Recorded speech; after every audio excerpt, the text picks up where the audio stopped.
It's so hard to find somebody that's like Gets it. Yeah, like especially a friend that's compatible, and then At a young age, too. yeah, and then a friend that's going to defend you behind your back and not talk about. It's my roadie. You know what I'm saying? It's hard to find.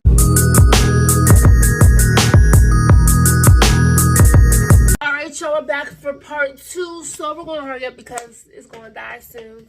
So we just want to talk about some fun memories we had as kids, stuff that we used to do when we were younger. Like a lot of the kids was already like drinking and doing, you know, we partied, but we just wasn't drinking and smoking or nothing like that. We would make our own fun. We was the friends that like people would come to the house and they'd be like, damn, we can have fun with y'all. We don't have to smoke no weed. We can just have fun. But there was this one time we used to live together when we were younger, and I used to live with my brother's baby's mom, and sometimes Hey, and you don't know, but she would let me have my friends over, and I wouldn't do nothing like crazy, but we made a slip and slide in the kitchen though. And Okay. so you were home. You started working. I don't know where you were. She was working, I think. And you know how you used to buy them big things of Dawn? Well, there was this time where we were bored. And we were like, well, what do we do? So it was my bright idea to squirt some Dawn on the floor. And we slid across it. With some water though. Yeah, but I put the Dawn down It was first. fun though. It was fun. It's actually one of my favorite childhood memories. But you see that your house wasn't dirty. You never knew because, you know, we cleaned it up. Yeah. We just had fun and then we cleaned it up. Mm-hmm. Yes. And we used to play hide and seek in the dark all In the the time. house. In the house, yeah. Yeah, we used to play hide and go seek. So, y'all, we was in high school. Just so y'all know, this was all in high school. We used to play hide and go seek. We used to play sardines. You remember we used to play sardines? Yes. Hide and go seek was so funny. But y'all, listen, I have to tell a memory about my friend. He passed away, Matt. And we were playing hide and go seek, and he was in the attic. In Angie's house. Yes, in Angie's house again. And just a lot of this happened in your house. And so he was in the attic, and all of a sudden he just ran down the steps and went to the door. I said, "Man, what you doing, bro?"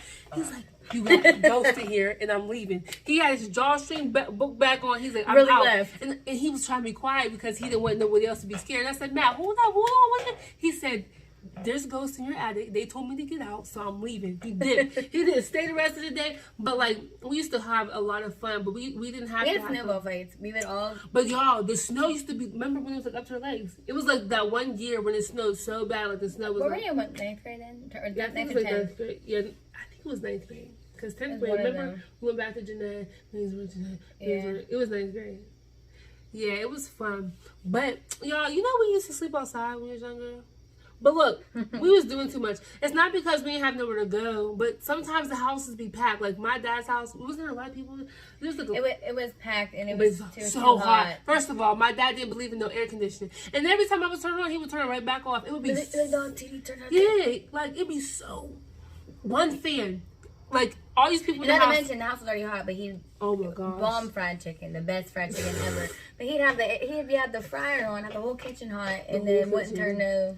Y'all, my dad was so cheap, y'all. But first of all, we lived in the top apartment, so you know heat rises. When I tell you that it was so hot in that house every day, I told Jocelyn, I said, I can't do this. We're gonna have to. I'll sleep outside. We slept outside the post office steps. He really did. Yeah, I don't know, y'all. Jocelyn helped me stop my hoodish ways because I was really a little ratchet before I met her. She helped me become a kid again because I was just doing stuff I shouldn't have been doing at an early age. I was running from cops. I was selling stuff I shouldn't have been selling. I was a little bad. But when I met Jocelyn, I was like, she was more mature like me. We went through the same type of things, like similar things a lot. But it helped me. Like she was, oh, you want to go to the mall? Like it took my mind off of wanting to run the street. So it was good being her friend because like we're alike in many ways. Well, while you were saying that though, well, you're coming to me, but TD also helped me in a lot of ways. Neff, oh my gosh, this is so ridiculous. Neff for TD. Oh y'all. All right. So, anyways, but she helped me in a lot of ways too, to where, my family I grew up going to like Bible study and stuff. Like we went to my family was Lutheran. Then probably when I was maybe like later elementary school, before my dad passed away, we quit going to church, and our dads passed away really close together, and actually the anniversary of what your stepdad's death and my dad's. It's my real dad. Your real dad. Okay. Only a day apart. My dad died the 13th. Her dad died the 14th of March. And I was angry. I didn't really understand. I was just young. I didn't understand why my dad was gone. I don't do all those emotions. So I fought a lot. I got kicked out of school and everything. And then me and TD just started going to church together. And I really feel like that was the turning point of my life, to where I felt like we were each other's paths for a reason. We kind of like raised each other and kind of grew from each other, support each other, we understood each other. And I feel like that's a lot of the reason why we both are successful, is because you know, we found God. We realized that the trauma we went through doesn't define us, and we can still be better than the situation that was thrown to us. Yeah, and let me, because you guys are probably wondering, oh, what exactly did y'all go through? We were one of them type of kids that kind of, like she said, raise yourself. Like, my mom, she had addiction when I was younger. And so did my mother. Yeah, a lot of my life. So, you know, not that she's a bad mom, but when you are addicted to something, like when you're on drugs or alcohol, whatever, you're not the same person. You know? That's your priority, not your kids. Yeah, you're not your kids. So, ever since I can remember, I was very independent. I mean, I moved out at 14. I know I said it before. But yeah, so we kind of was like our own parents and just trying to figure things out on our own. We was making our own money. Like, ever since I can remember, homegirl had a job. And when I tell you, I met her at 12. I told you I was selling stuff. I stopped selling drugs. But, you know, I was like, dang, I should. It motivated me to want to work, though, because I'm like, I could be doing other stuff. I don't have to do it like this. But she's always worked. If she wasn't working at this little place called Colors, she was working. She was babysitting everybody's kid the whole entire time. Growing up, like, it was, I know God put her in my life right at the right time, because my dad and my stepdad died 2 months apart. And it was back to back. And it was just like, she was able to relate to me with our moms, with our dads. And so at that time, like, people didn't really understand me, because I was like changing. I didn't, you know, and it's like people don't understand the pain you go through all the time. So it's, you know, and it's like people don't understand the pain you go through all the time. So it's like God knew to put like a sister there, you know.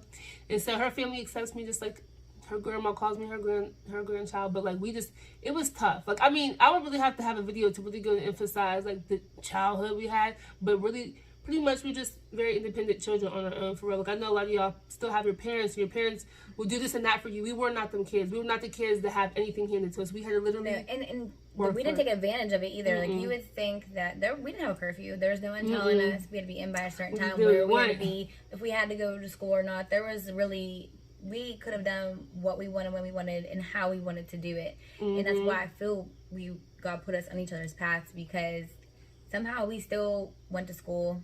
Yeah, late sometimes. Sometimes we didn't. Yeah, we made good grades in school. She did. You did. Girl, in middle school or high school? But high school you did. High school I did, not middle school. But we went to school. You know, we didn't get into the whole party scene. We actually went to parties, and this one time we acted like we were drunk. Oh my gosh! And people really thought we were drunk, and we didn't have no alcohol in our breath. But y'all, she said we party a lot. We didn't always have to like drink, and we didn't drink and smoke for a while. But when I tell you, we was 12 in parties with grown people. But I'm not lying to y'all. Her sister or her siblings are older, so we was always like a part of the older crowd, because that's what we were around. Yeah, but when you like kind of like run the streets at a young age, you know a lot of people and you know what's going on. But when I tell you, I'm not even lying. I don't care what y'all say. We was the life of the party. We were. I'm not lying, and it's hard. I think some people gonna be like, no, when we walked in. That's when the party would really start. Like, people would dance sometimes, but they knew when we was coming, it's about the people was really about to dance. Like, we could get people would be on the wall, and when we come in, we pull people out the wall. Can't forget about Cam. Yes, Cameron. You guys will see him soon. Cam is the dancer. He's the mimer, and Cam, like, the hype man. Yeah, he's a hype man. He can dance though, but he even if you're dancing, you can't dance. He will make you feel like you can dance. You're the best dancer out there. Like, he's the biggest hype man. Yeah, we was the life for the party, but we had fun times. I had a lot of fun times, even though like I did have to grow up fast. We still managed to be able to still be kids and still have a fun time and enjoy our childhood. You know, but we was like, I gotta take pride. We was like, we respected ourselves. Listen, okay, and I keep saying in the streets because when you in the streets, kids be a little bit faster. They grow up a little bit more, and they do more things at earlier ages. We were chilling. Like, we would talk to guys, but we wasn't like. I was like, talk to guys like that. Like, no. I think when we was 12. Oh, I'm talking about like as we got older. So like, I wasn't. 12. Listen, I was scared.